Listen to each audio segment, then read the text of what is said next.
Hey, what's up guys? In today's video, we're going to be going over some interesting PlayStation news. The first topic in the video is about how Death Stranding 2 is in early production according to Norman Reedus.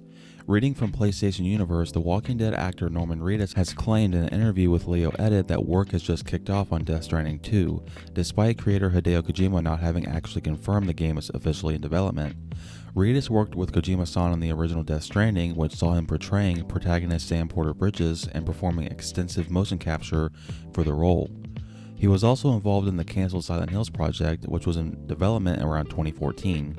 Now it appears that Reedus and Kojima are teaming up once again for Death Stranding 2. Quote, Guillermo del Toro, who gave me my first movie, called me up and said, "Hey, there's a guy named Hideo Kojima, he's gonna call you.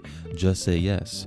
And I go, "What do you mean just say yes?" He goes, "Stop being an a-hole, just say yes." Then I was in San Diego and Hideo came with a big group of people. He's from Tokyo, and he showed me that he was working on a game called Silent Hill. I was blown away by what he was showing me, and I was like, yes, let's do this. It's not Miss Pac-Man. It's so realistic, it's so futuristic, it's so complicated and beautiful, and I was completely blown away.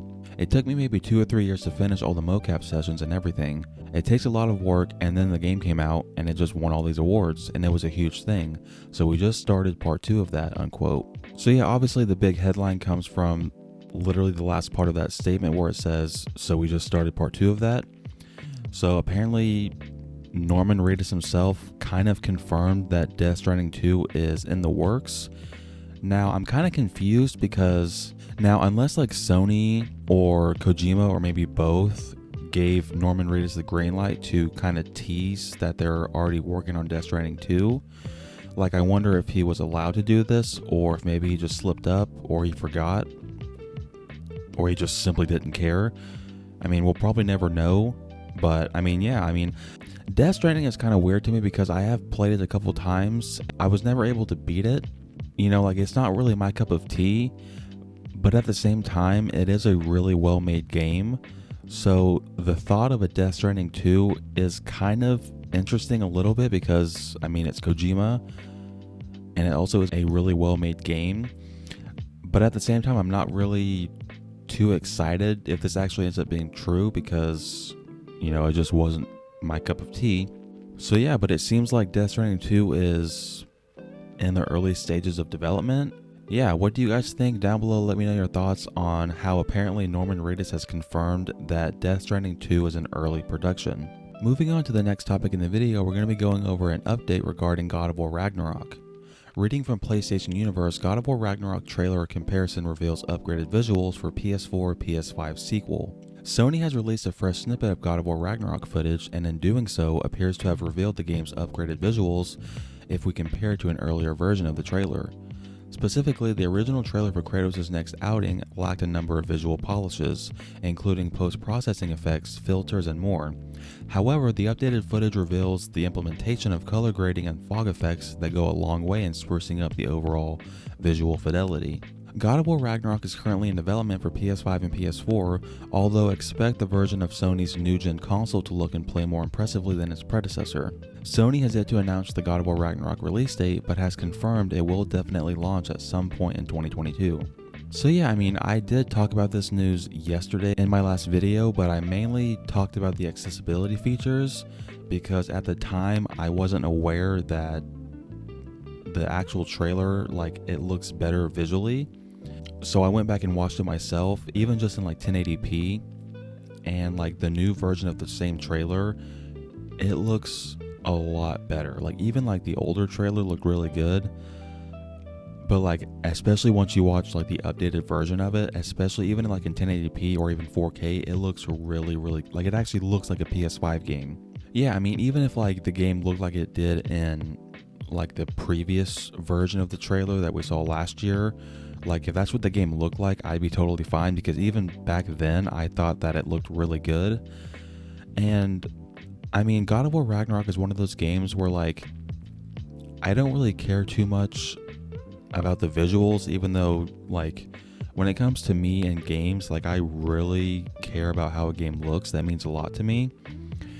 But for some reason when it comes to GOW Ragnarok, like I am just so interested in whatever direction they're taking the story in. Like Like, that is my main focus for this game, even though that's how it is for most games for me. Like, this just kind of proves to me that like this game is coming out this year, because I mean, usually I saw a thing on Twitter where like Sony, whenever they show off the accessibility features for their big AAA exclusives, that's like a week or two before launch. Now obviously God of War Ragnarok isn't coming out in 2 weeks, but that just goes to show you, because I've heard that apparently developers don't really go into accessibility features until the game's pretty much already done. Like, apparently that's one of like the final finishing touches they put on their games.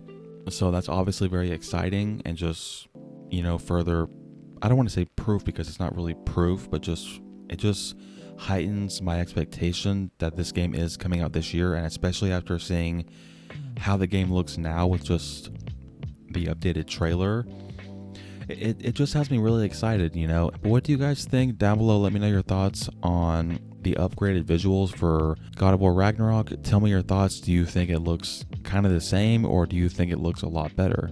Moving on to the final topic in the video, we're going to be going over how Sony may have PS5 marketing rights for Avatar: Frontiers of Pandora. Reading from Push Square, we know Sony loves a good marketing deal, as it's been pretty aggressive on that front for many years now. Franchises like FIFA and Call of Duty may not be exclusive to PlayStation consoles, but the platform holder markets them as if they are. And as part of a corporate strategy webcast, it's flagged Ubisoft's upcoming open world Avatar: Frontiers of Pandora as a potentially partnered game. While it didn't clarify, Sony CEO Kenichiro Yoshida said that it values its relationships with third-party publishers, and flashed up a list of logos on screen. This included titles like Hogwarts Legacy, which the manufacturer has promoted heavily, as well as timed exclusives like Final Fantasy XVI. The inclusion of Avatar: Frontiers of Pandora suggests that PlayStation has signed a deal with the release. It's important to clarify that this is highly unlikely to be any form of exclusivity, and will presumably entail some kind of marketing arrangement instead. It's possible that PS5 owners can look forward to bonus content or features, as is the case in releases like NBA 2K22. All will presumably be revealed in the near future, as Avatar: Frontiers of Pandora is apparently still slated to release this year. Sometimes I forget that this game is a thing, you know, and apparently it's still slated for a release this year, which I'm very excited, because I don't know about you guys, but I am a really big fan of Avatar. I know I'm kind of in the minority of people that actually liked the Avatar movie back in 2009, and I also actually played the game that came out with it back in 2009, and I mean, obviously if you play the game now, it didn't age well at all. Like, the graphics compared to now is horrible, but back then that game was awesome. And so obviously I'm very excited for this Frontiers of Pandora game. Now, I mean, my only gripe so far from what we've seen in the trailer we got back at E3 last year is that it looks like it's going to be first person, like you're not going to see your character at all. Now, back in the original game, you could see your character. It was in third person. And I feel like a game like Avatar and the world of Pandora, I feel like you need to see your character, you know, but I mean, that's just my opinion. I mean, that doesn't mean that the game's gonna suck. I still have high hopes for this game, and obviously because it's being made in like this Snowdrop engine, which is supposed to be like really high tech, really futuristic. And also another good thing is that it's only coming out on PS5, Xbox Series X, and PC. It's not coming out for Xbox One, PS4, so that's also another plus that this game has.